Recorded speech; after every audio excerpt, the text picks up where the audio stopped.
여러분들은 사람들을 볼 때 어떤 사람이 제일 부럽습니까? 목사님 같이 미남인 남자가 부럽습니까? 반응이 전혀 없네요. 넘어가겠습니다. 여러분들은 사람들을 볼 때 어떤 사람이 제일 복받은 사람이라고 생각이 드세요? 어떤 사람이 제일 복받은 사람이라고 들까? 지난 주간에 제가 지인 가정에 어떤 분이 돌아가셔서 잠깐 인사를 하고 왔습니다. 남편이 85세로 하루 누워 계시다가 자녀들 다 보고 그 다음날 돌아가셨어요. 참 너무 복된 임종을 하는 걸 봤는데요. 근데 이제 그 부인되는 아내를 제가 이제 인사를 하면서 잠깐 대화를 했었습니다. 이분이 그 대화 가운데 딸 자랑을 무척 했습니다. 딸이 둘이 있고 아들이 둘이 있는데 큰 딸이 너무 이쁘다는 거예요. 큰 딸이 무엇보다도 똑똑하다는 거예요. 첫째는 공부를 잘했다는 거예요. 두 번째는 좋은 대학을 나왔으니까 역시 취직도 좋은 대기업에 취직을 했습니다. 그런데 그 대기업에 취직해서 거기서 만난 남자친구하고 결혼을 해서 두 아이를 지금 잘 키우고 있답니다. 그 다음 자랑이 참 좋은 자랑인지 이런 또 자랑을 하더라고요. 우리 딸의 그러니까 남편이죠. 그러니까 그분에게는 사돈댁이죠. 사돈댁이 어마무시하게 부자랍니다. 그 도시에서 손꼽을 정도의 부자라는 거예요. 그래서 무슨 일이 생기든지 일이 생기면 돈으로 다 해결된다는 거예요. 그래서 목사님, 우리 딸이 너무 시집을 잘 갔어요. 우리 딸이 너무 복을 많이 받은 딸이에요. 그 자리에 앉아서 제가 설교하기는 그렇잖아요.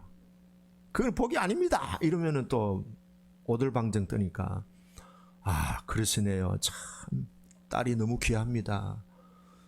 인물도 괜찮고 이쁘고 또 똑똑하고 공부도 잘하고 시집도 잘 가서 그 남편의 그 가정이 너무너무 부자여서 참 좋겠네요. 제가 그렇게 인사를 했습니다. 그런데 그 집안은 예수를 안 믿는 집안이었어요. 저는 거기에 대해서 부러움을 느끼지는 않았어요. 여러분 어때요? 돈 많은 집에 시집 가면 부럽습니까? 그게 자랑거리고 부럽습니까? 대답을 안 하시는 거 보니까 상당히 동조하시는 분들이 많은 것 같은데. 여러분 성경에서 돈 많은 사람이 부자라고 쓴 그 내용이 있을까요? 없을까요? 없어요. 돈이 많은 사람이 제일 복 있는 사람이고 돈이 많은 사람이 정말 부러운 사람이라고 성경에서 얘기한 구절은 한 군데도 없어요. 한 군데도 없어요. 이 성경에서 복에 대한 개념은요, 어떤 소유나 어떤 환경과 전혀 관계가 없어요. 성경에서 복은요, 항상 하나님과의 관계에서 해석하고 있어요. 자, 우리가 오늘 시편 119편은요, 시편을 여는 출입문에 해당되는 1편하고 연관이 됩니다. 자, 시편 1편에 복 있는 사람에 대해서 이렇게 정의를 했습니다. 복 있는 사람은 악인의 꾀를 쫓지 아니하고 죄인의 길에 서지 아니하며 오만한 자의 자리에 앉지 아니하고 오직 여호와 율법을 즐거워하여 그 율법을 주야로 묵상하는 자로다. 자, 그럼 중간에 다 빼고 복 있는 사람은 어떤 사람? 돈 많은 사람? 외모가 뛰어난 사람? 저처럼 미남인 사람? 아니라.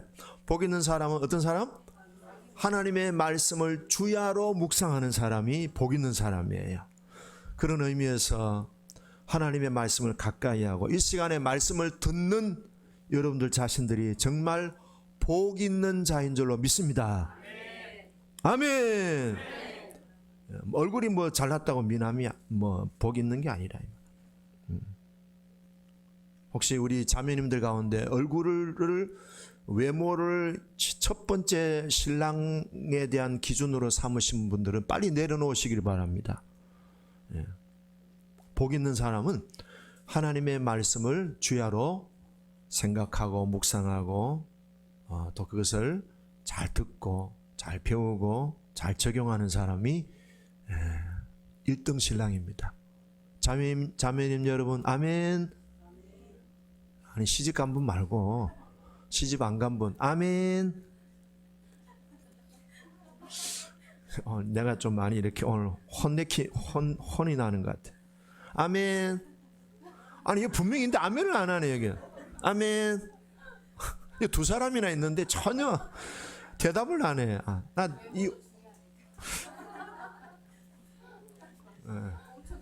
예.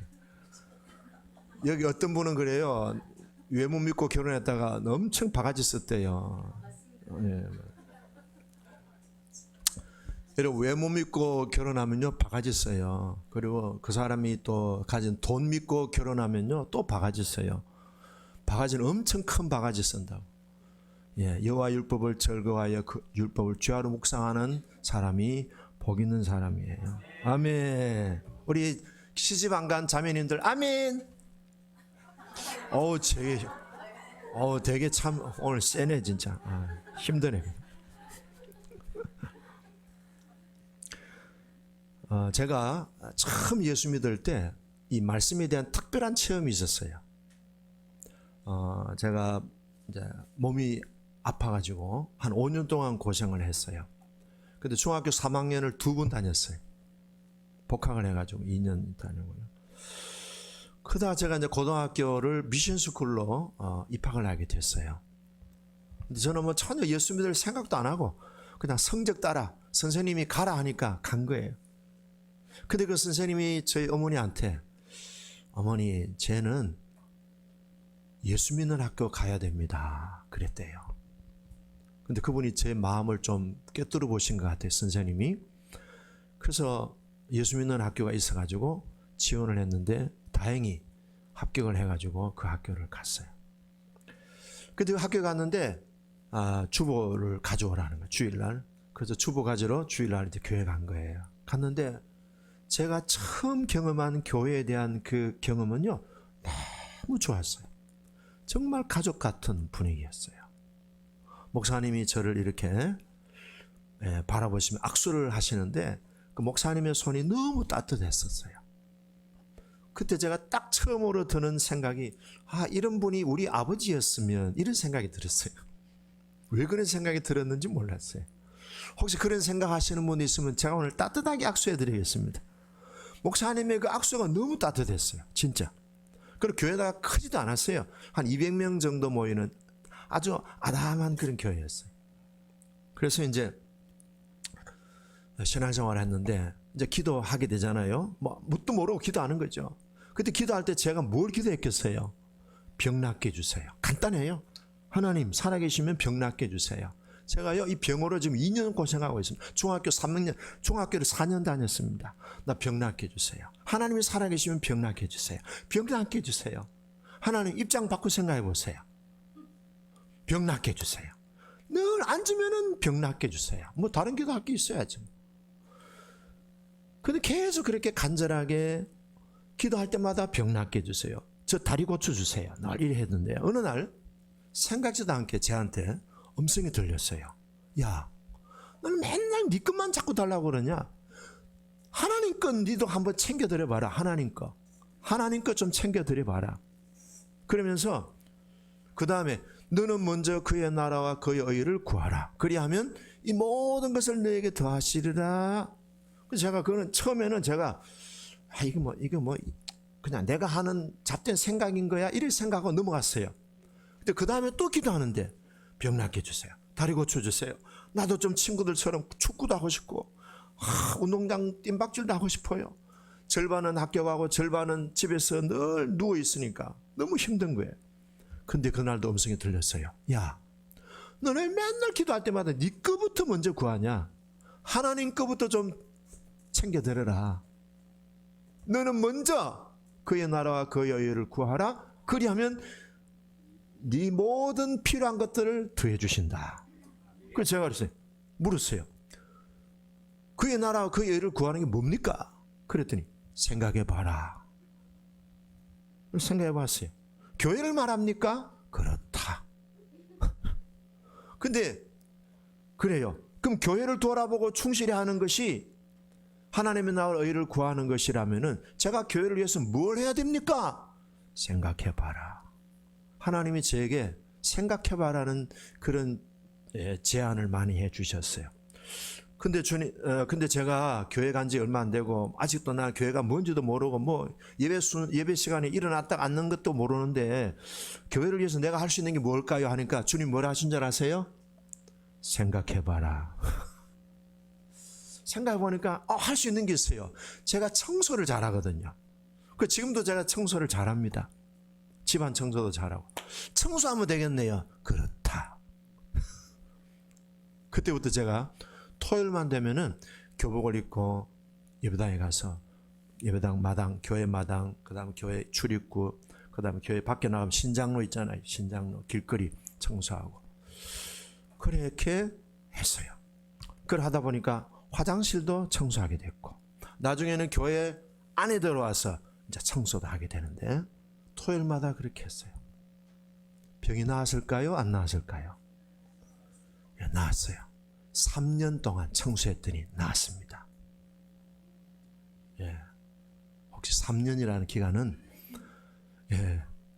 뭐 여러 가지 의미가 있겠지만은 제가 교회 청소 일주일 만에 병 나았으면은 어떻게 됐을까요?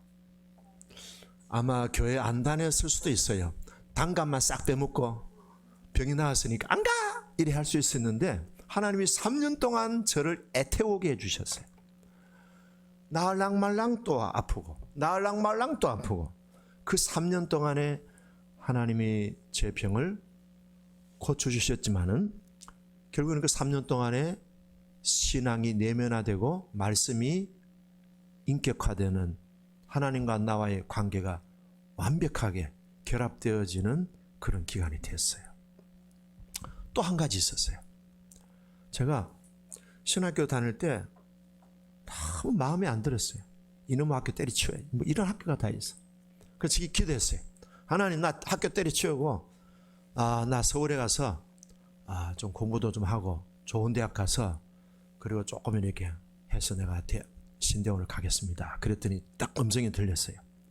졸업만 해라. 네? 졸업만 하라 카인. 알겠습니다.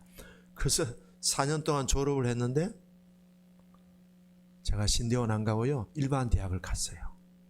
일반 대학에 제가 영문과를 갔어요. 근데 5월 달에 병이 재발해가지고 다시 병원에 갔어요. 이게 한 뜻이 아닌가 보다. 그래서 다 때려치우고 또 열심히 공부해가지고 이제 신대원을 들어갔습니다. 근데 신대원 들어가려고 하는데 너무 집안이 경제적으로 힘들었어요. 그래서 제가 하나님 앞에 딜을 했어요. 우리 집안이 이렇게 가난한데 하나님 나 평생 목회할 테니까 한 3년만 내가 바짝 돈 벌어가지고 집에 돈 좀 주고 3년 후에 내가 신대원 들어가겠습니다 했는데 마태복음 6장 33절 아까 그 말씀이 또 들리는 거예요. 너는 먼저 먼저 그의 나라와 그의 의를 구하라. 그리하면 이 모든 것을 너에게 더하리라. 물질을 더해 주신다는 뜻이죠. 그 제가 알았습니다. 그럼 제가 바로 신대원 가겠습니다. 그래서 신대원 가서 지금까지 목회를 하고 있는데 하나님 저에게 건강 주셨어요. 그 다음에 공부할 수 있는 길을 계속 주셨어요. 그 다음에 가정의 경제적인 부분들이 해소됐어요. 그렇다고 해서 뭐 재벌되고 갑부된 건 아니에요. 그냥 먹고 살 수 있는 정도.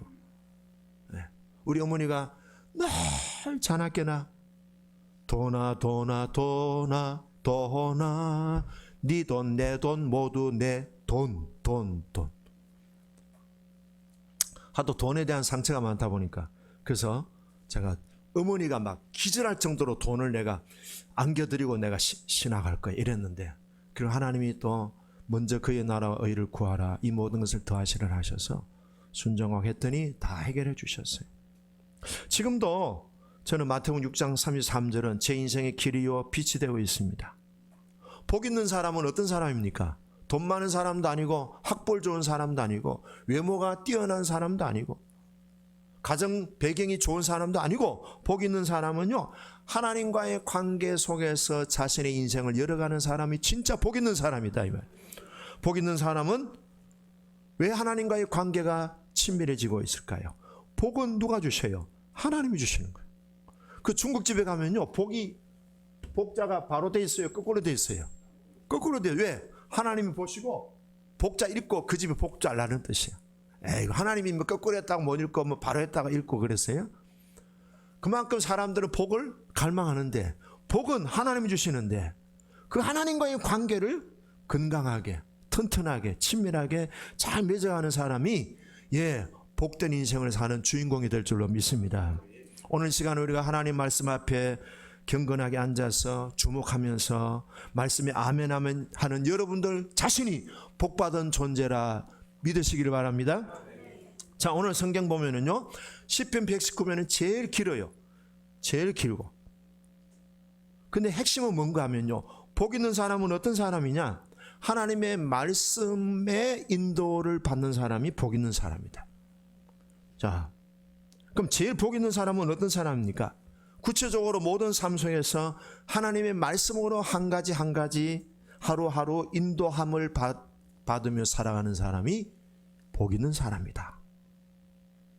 많이 가지고 사람들한테 인정받고 사람들한테 어떤 명예가 있어서 가족의 어떤 백그라운드가 좋아서 복이 아니다 이 말. 지난 한 주간 우리가 지내오면서 하나님과의 친밀한 관계를 이루면서 하나님의 말씀을 되새김질하면서 묵상하면서 산 사람이 제일 복 있는 사람이에요. 자, 그럼 복 있는 사람에 대한 정의를 다시 한번 보죠. 1절과 2절 같이 읽겠습니다. 시작.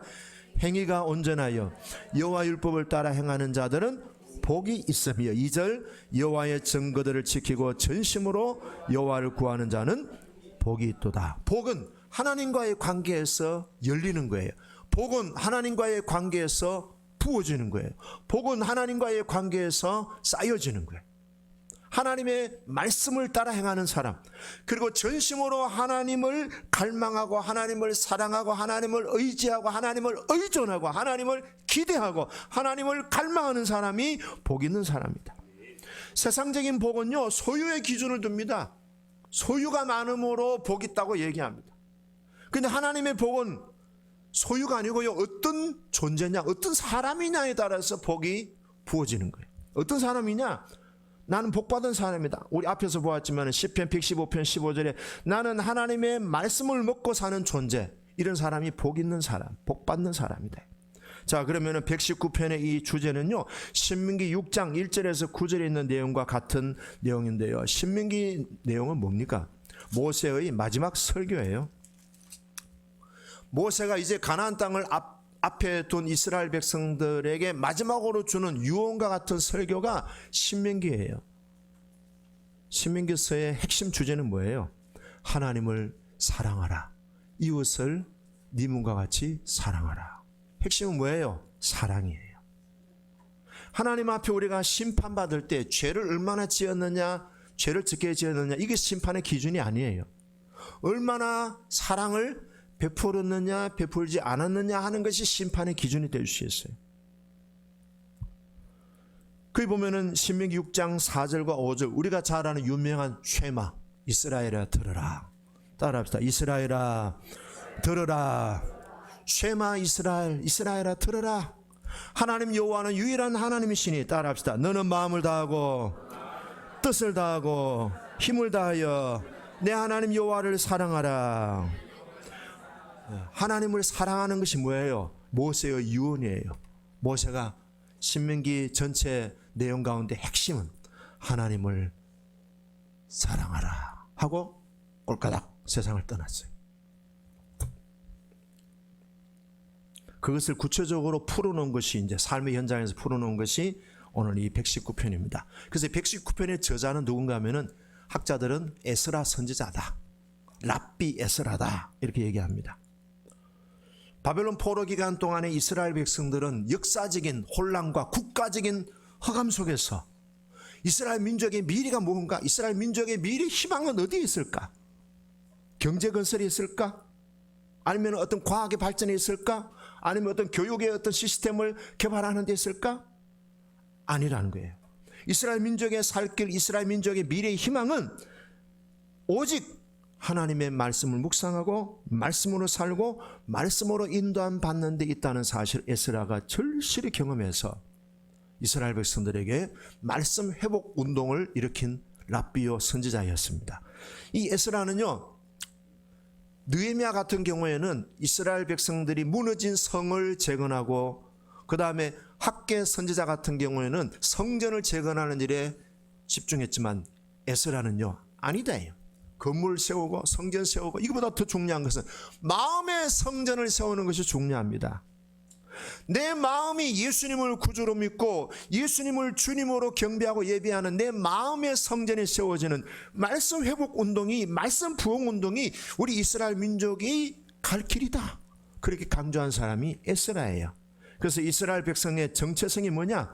하나님의 말씀을 먹고 사는 존재가 이스라엘 백성이다. 제가 이 말씀을 준비하면서 우리 자녀들에게 우리 부모님들은 어떤 것을 물려주면 좋을까? 어떤 사람들이 제일 부러운 사람일까 하는데 딱 이 찬송이 떠올랐어요. 찬미예수 357장 우리 한번 불러볼까요? 이렇게 사는 사람이 제일 부러워, 솔직히 말해서. 주님 말씀하시면 내가 357장 주님 말씀하시면 내가 나가리다. 주님 뜻이 아니면 내가 멈춰서리라. 나의 가고 서는 것 주님 뜻에 있으니 오 주님 나를 이끄소. 뜻하신 그곳에 나 있기 원합니다. 이끄시는 대로 순종하며 살리니 연약한 내 영혼 통하여 일하소서. 주님 나라와 그 뜻을 위하여 오 주님 나를 이끄소서. 나를 이끄소서. 물론 우리가 주님이 말씀하실 때 멈추라 하는데도 어떤 때는 가고 싶을 때도 있고 갈 때도 있어요. 주님이 앉아라 하는데도 우리 일어서서 막 활동하고 싶어 그래요. 그렇지만 그것이 점점 명료해지면서 주님 말씀하시면 내가 가고, 말씀 안 하시면은 기다리고, 주님 뜻이 아니면은 딱 스탑 멈추고, 내가 가고 서는 모든 것이 내 감정, 내 의지, 내 기분, 내 고집이 아니라 주님 뜻에 있으니, 주님이 머물러라 하는 곳에 내가 머무르고, 주님이 가라 하시면은 가고, 주님이 멈추라면 멈추고. 이것이, 이런 사람이 제일 부러워요, 솔직히 말해서. 옆 사람 인사하십니다. 참 부럽네요. 참 부럽네. 참 부러워. 자, 그러면요, 다 오늘 우리 다 살펴보긴 어렵고요. 9절 보시죠. 9절 같이 읽겠습니다. 청년이 무엇으로 그 행실을 깨끗하게 하리까? 주의 말씀만 지킬 따름이니이다. 청년이 유혹과 미혹을 이기고, 청년이 자기 중심에서 이길 수 있는 비결은요, 뭡니까? 주의 말씀이 삶의 기준이 되고 삶의 이정표가 되고, 하나님의 말씀이 내 인생의 내비게이션이 된다면은 뭐예요? 돈 없어도 그런 사람은 하나님이 백이니까 어마무시한 부자가 될 수 있는 거예요. 응? 자, 그 다음에 14절 봅시다. 14절 시작. 내가 모든 재물을 즐거함 같이 주의 증거들의 도를 즐거워하였나. 사람이 제일 입이 늘 벌어지는 게 뭡니까? 돈이 많으면은 입이 벌어져요. 돈이 이렇게, 누가 돈 받으면 입이 벌어지잖아요. 그런 것 같이 하나님의 말씀을 그렇게 돈처럼 즐거워하고, 하나님의 말씀을 받을 때에 돈을 많이 가진 사람처럼 행복해 할 수 있다면은 제대로 된 사람이죠.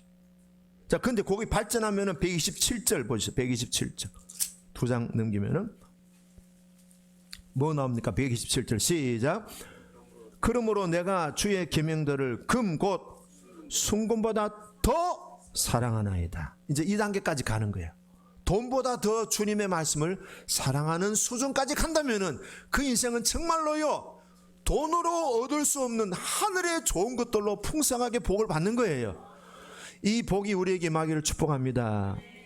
자, 그 다음에 그래서 이 재물에 대한 관심도 중요하지만은 재물보다도 더 하나님의 말씀에 대한 관심을 기울이면은 그 인생은 정말로 재물로서도 해결하지 못하는 하나님이 개입하시는 인생, 홍해바다가 갈라지고 요단강이 갈라지고, 예, 그가 선포하면은 시온의 대로가 열리고 골리앗이 쓰러지고 여리고성이 무너지는, 승리하고 성전하는 축복의 통로로 쓰임 받을 수 있는 거예요.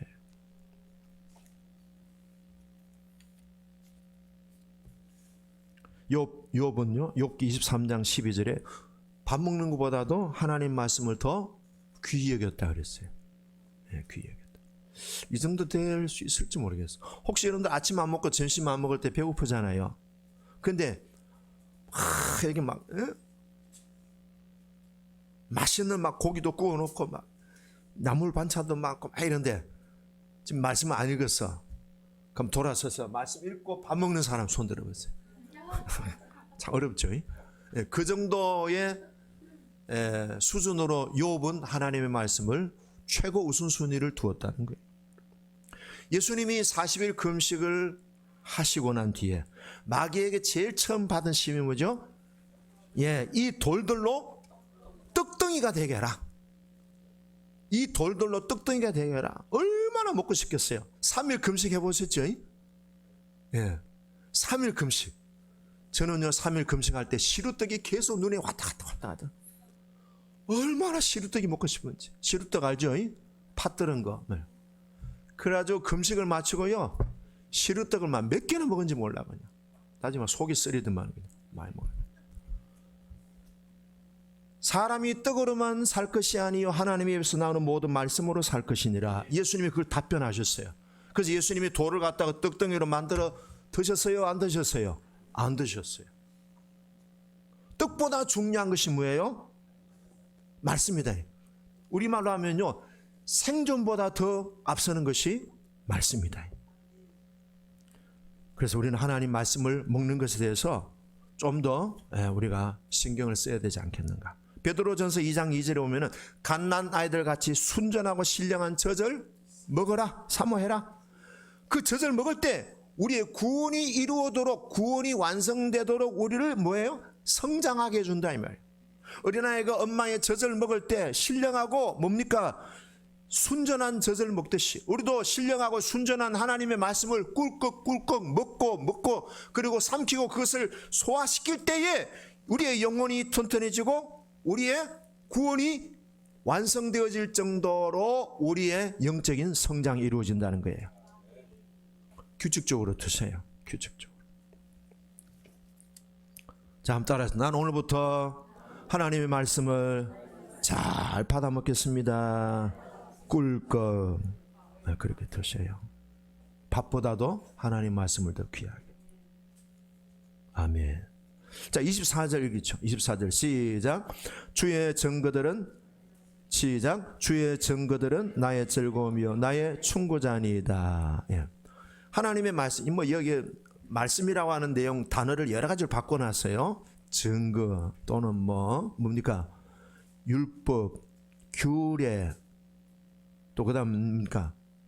길, 여러 가지 다양하게 표현을 했습니다만은 다 하나님의 말씀을 의미하는 거예요.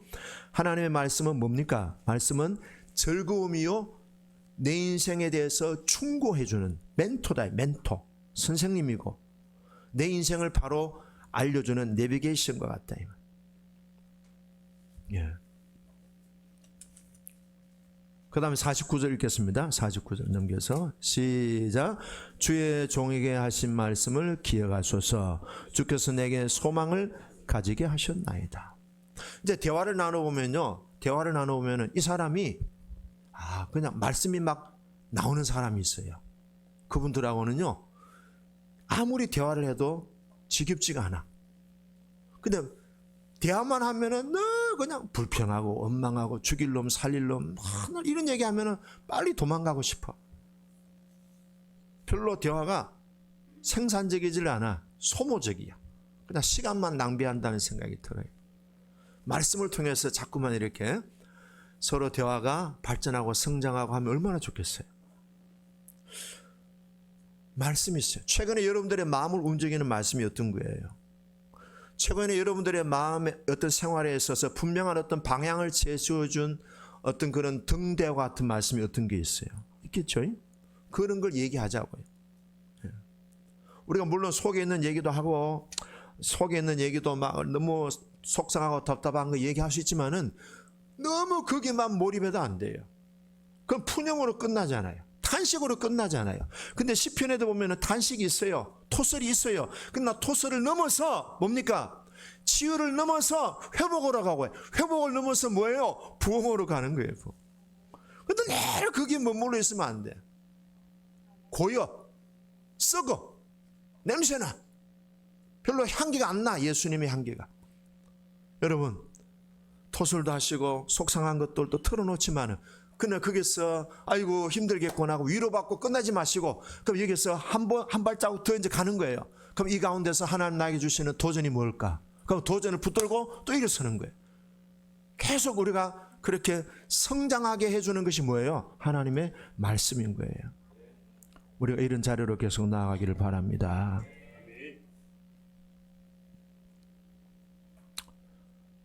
작년에 제가 안식년 있을 때 하나님 성경을 일독을 했어요. 했는데 그 중에 다른 거 다 기억 안 나는데 한 가지 딱 마음에 깊이 새겨진 게 있었어요. 이사야 49장 15절 16절 지금 되어오고 있는데요.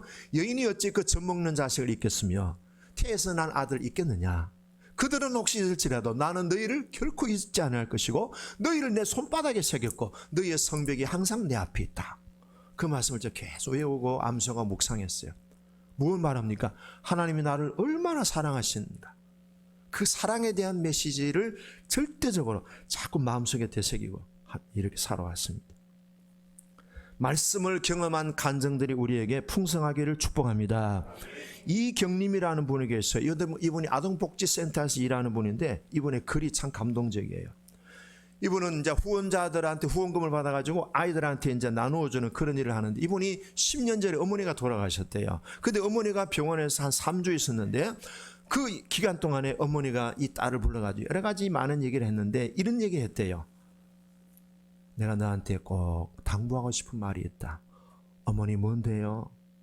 너는 항상 겸손하고 온유하기를 나는 늘 기도해왔다.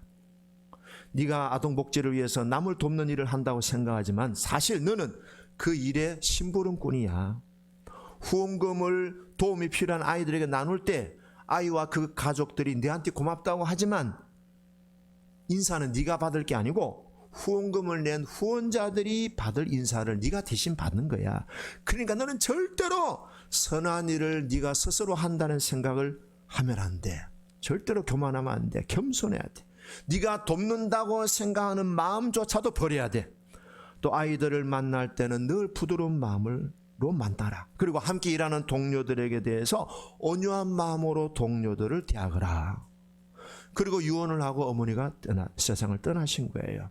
그런데 이분이 계속해서 어머니가 자기에게 유산과 같이 물려준 그 말씀, 그리스도의 온유하고 겸손한 마음을 품으라는 이것이 계속 지금도 자기의 삶의 지침이 되고 있다는 거예요. 자, 55절 읽겠습니다. 55절. 자, 읽어봅시다. 시작. 여호와여 내가 밤에 주의 이름을 기억하고 주의 법을 지켰나이다. 이 밤에는 뭐예요? 낮이 지나가고 밤을 말할까요? 아니죠. 인생의 밤을 말합니다. 인생의 밤. 너무 인생이 깜깜한 거예요. 앞뒤가 막혀서 칠흑 같은 어둠에서 전혀 빛이 보이지 않는 그런 정말로 막막한 환경을 말하는 거예요. 근데 뭡니까? 그 깊은 인생의 밤중에 뭘 기억했다는 거예요? 말씀을 기억했다는 거예요. 근데 그 말씀이 어떻게 됐습니까? 자, 넘어가서 105절. 105절 읽을까요? 시작. 주의 말씀은 내 발의 등이요 내 길의 빛이니다. 내 발의 등이요 내 길의 빛이요.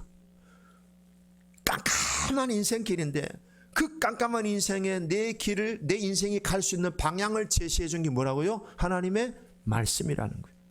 주일날 선포되어지는 말씀, 여러분들 개인적으로 경건의 시간을 가질 때 읽는 말씀, 또 여러분들이 한때 은혜 받았던 그 말씀들을 계속 뭐예요? 되새김질 하시기를 바랍니다. 되새김질 하면요 성령의 불이 임하게 됩니다. 자, 148절. 자, 마무리하겠습니다. 148절 같이 봅니다. 시작. 주의 말씀을 조용히 엎조리려고 내가 새벽녘에 눈을 떴나이다. 엎조린다는 말은 소가 여물을 먹고 되새김질 하잖아요. 소가 위가 몇 개예요? 4개예요. 넣었다가 다시 올렸다가 되새김질하고 넣은 걸 또 올렸다가 4번 되새김질하는. 근데 시편 39편 3절에 오면은 말씀을 되새김질할 때 뭐가 임했다고요? 불이 임했다는 거예요. 성령의 불이 말씀을 묵상하는 우리 가운데 임하기를 축복합니다. 아멘. 자, 그래서 167절 거의 끝이 다정합니다. 167절 시작. 내 영혼이 주의 증거들을 지켰사오니 내가 이를 지극히 사랑하나이다. 아니 164절 164절 시작. 주의 의로운 규례들로 말미암아 내가 하루 7번씩 주를 찬양하나이다. 찬양하는 이유가 뭐냐? 말씀에 너무 은혜를 받았어. 말씀에 너무 감동을 받아서 찬양을 안 할 수가 없어. 찬양하게 되면 어떻게 됩니까? 찬양 중에 임재하시는 하나님의 영광을 경험할 수 있습니다. 자, 그럼 다시 서론으로 가서 복 있는 사람은 어떤 사람이라고요? 시편 1편 1절에서 2절 3절. 복 있는 사람은 악인의 길을 쫓지 아니하고 죄인의 길에 서지 아니하며 오만한 자의 자리에 앉지 아니하고 오직 여호와 율법을 즐거워하여 그 율법을 주야로 묵상하는 자로다. 예. 하나님의 말씀을 묵상하시면서 묵상하는 가운데 성령의 불이 임하시기를 바라고, 묵상하는 가운데 하나님의 임재를 경험하시기를 바라고, 묵상하는 가운데 여러분들의 인생이 하늘의 내비게이션을 통하여 정말로 남들보다 훨씬 멀리 내다보고 독수리 날개치며 올라감지 비상해서 넓은 통찰력을 가지고 멀리 내다보면서 멋진 인생의 주인공들이 되기를 주의 이름으로 축복합니다. 기도하겠습니다.